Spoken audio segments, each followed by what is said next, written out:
नमस्ते दोस्तों।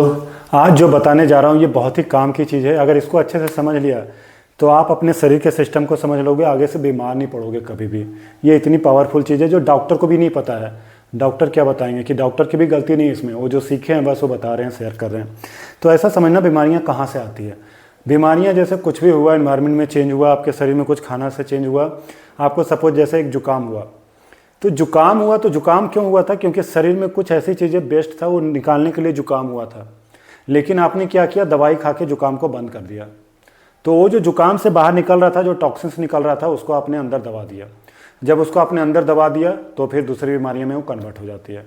डायबिटीज़ हो सकता है, बीपी हो सकता है, पेट खराब हो सकता है, कुछ भी ऐसी चीज़ें। सपोज एग्जाम्पल एक और लेता हूँ, पेट में कुछ खराबी हुआ, लूज मोशन हो रहा है आपको, तो आपने क्या किया, दवाई खा के उसको रोक दिया। लेकिन लूज मोशन का कारण क्या था? वो कुछ और था, शरीर में गंदगी था, पेट उसको निकालना चाह रहा था। आपका शरीर में इतनी हीलिंग पावर है ना कि वो कुछ को भी हील कर सकता है बिना दवाई का।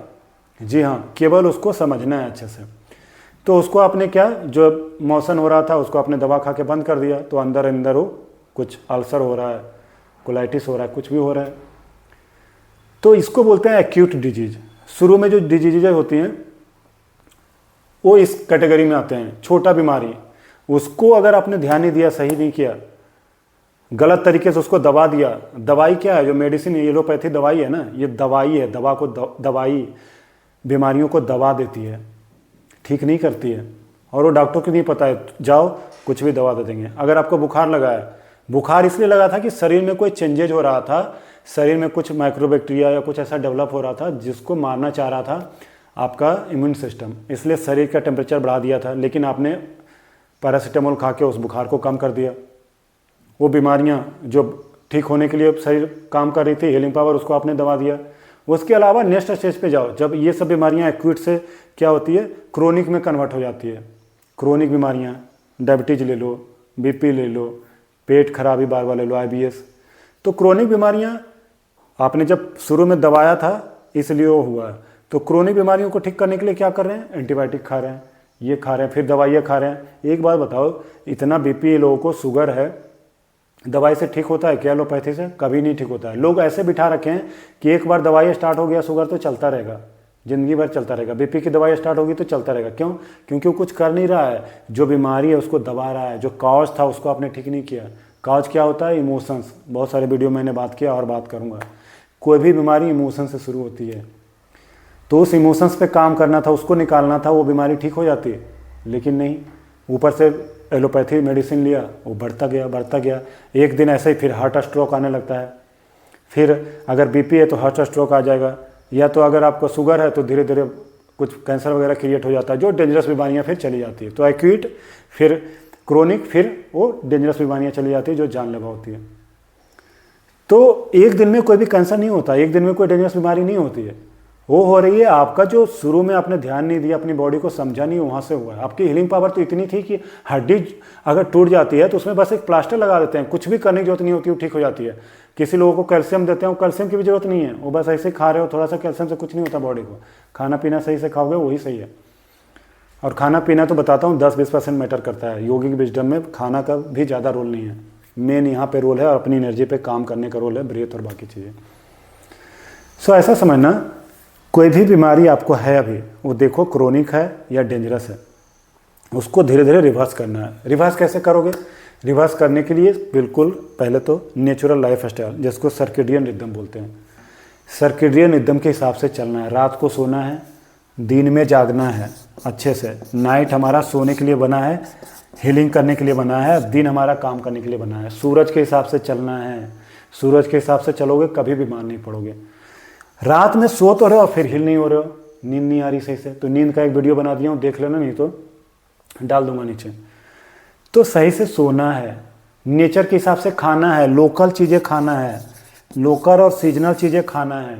बहुत जल्दी आप हील होंगे, आपकी बॉडी अडेप्ट करेगी। कहने का मतलब जितनी सस्ती चीज़ें खा सकते हो, जो सस्ती होती है ना, वो लोकल होती है और सीजनल होती है। बाहर का फ्रूट नहीं खाना है, दुनिया विदेश से आया है, इम्पोर्टेड है, वो ज़्यादा डैमेज करेगी। क्योंकि हमारा शरीर लोकल चीज़ों के लिए सूटेबल होता है, सीजनली चीज़ों के लिए सूटेबल होता है। आप अगर दही खाओगे बरसात में तो दिक्कत हो सकता है। आप अगर जो फ्रूट होते हैं ना, फ्रूट के भी सीजन होते हैं। आजकल क्या कोल्ड स्टोरेज में रख देते हैं, बाद में बेच रहे हैं, फिर वो आपको दिक्कत करेगा। तो इसलिए ये ध्यान रखना है। कई देखता हूँ मैं रेस्टोरेंट वगैरह में जाता हूँ, होटल्स में जाता हूँ, तो वो वाटरमेलन दे रहे होते हैं ठंडे में, वो बुफे में लगा होता है। नहीं खाना है, आपको ये ध्यान रखना है कि अभी क्या क्या सीजन चल रहा है, वही चीज़ें ऑप्ट करना है, उसमें उठाना है। तो एक तो खाना को क्या करना है, आपको खाना हिसाब से खाना है, रात को सर्कुलेशन उसको सही से करना है, अपनी ब्रीदिंग को सही करना है। जो करेक्ट ब्रीदिंग का एक वीडियो भी बनाया हूँ, देख लेना, उसको इसी चैनल पे मिल जाएगा। तो करेक्ट ब्रीदिंग करना है, जितना सही से सांस लोगे धीरे धीरे बीमारियाँ जाने लगेगी। और चौथा और मोस्ट पावरफुल, इमोशन पे काम करना है।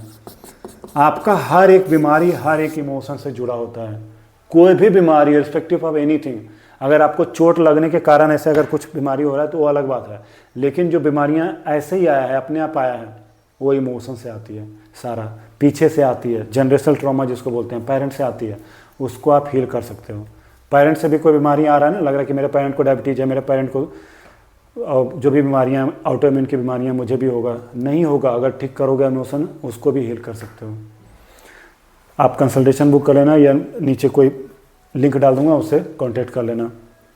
तो इमोशन को हील करना है। जो चक्रा पे बताता हूँ, हर एक चक्रा के अलग अलग इमोशंस होते हैं, और आपको फाइंड आउट करना है कि मेरा कौन सा चक्रा पे कौन सा इमोशन अटका है। जैसे आपको शुगर है तो कहीं ना कहीं आप पावरलेस फील करोगे, ये वाला एरिया आपका डैमेज है, मणिपुर चक्रा, इसीलिए आपको शुगर हुआ। हार्ट की बीमारियाँ हार्ट चक्रा में बिठा रखे हो, लोगों के प्रति कुछ बिठा रखे हो, यहाँ पे गिल्ट बिठा रखे हो, हेट्रेड बिठा रखे हो, तो हार्ट की बीमारी बढ़ेगा, बीपी बढ़ेगा। एंगर बिठा रखे हो, ज़्यादा होशियारी बनते हैं ना, उनको हार्ट की बीमारी होती है। ज़्यादा होशियारी मत दिखाना। दुनिया में सब आए हैं, सब अपनी एक जर्नी पे हैं, सबको एक समान ट्रीट करो।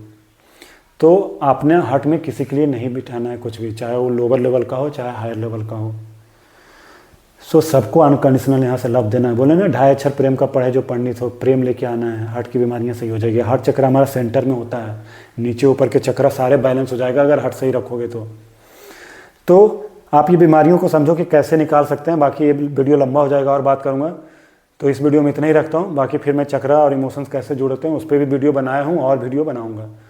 नमस्ते, हरिओम।